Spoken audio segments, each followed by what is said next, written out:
Hello viewers नमस्कार मु कहले स्वागत करुच्ची पीके 7894 यूट्यूब चैनल को प्रथम थर पर चैनल को विजिट करें लाइक शेयर सब्सक्राइब करेंगे पाखर बेल आइकन देवे ऑल नोटिफिकेशन ऑन करिए जहाँफल समस्त नुआ नुआ वीडियो पहुँची पार। सुभद्रा योजनार लाटेस्ट वीडियो चलो जाना जमारू स्किप करेंगे शेष पर्यटन देखिए वीडियो भल लगे अधिक मात्रा शेयर करेंगे जहाँफल आपण आगे पाइपर। मार्च 31 सुधा पंजीकरण शेष दिन।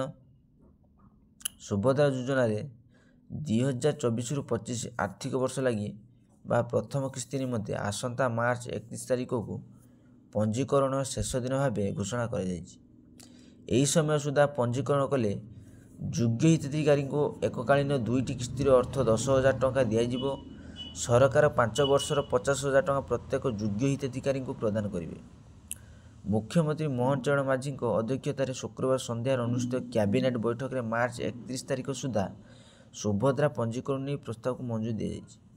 देखिए बैठक पर मुख्य शासन सचिव मनोज कुमार आहुजा कहते सुभद्रा योजना बर्तमान सुधा 1,06,00,000 रु अधिक आवेदन पंजीकृत होती।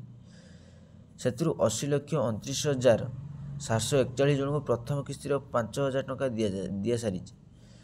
5 वर्ष 55,825 कोटी टंका बजेट व्यय बराद कर प्राय 20 लाख रु अधिक आवेदन विचाराधीन रही। आशा करी वीडियो भल लगे लाइक शेयर सब्सक्राइब करिए पाखर बेल आइकन दबी ऑल नोटिफिकेशन ऑन करें जहाँफल नुआ नुआ वीडियो पाइप।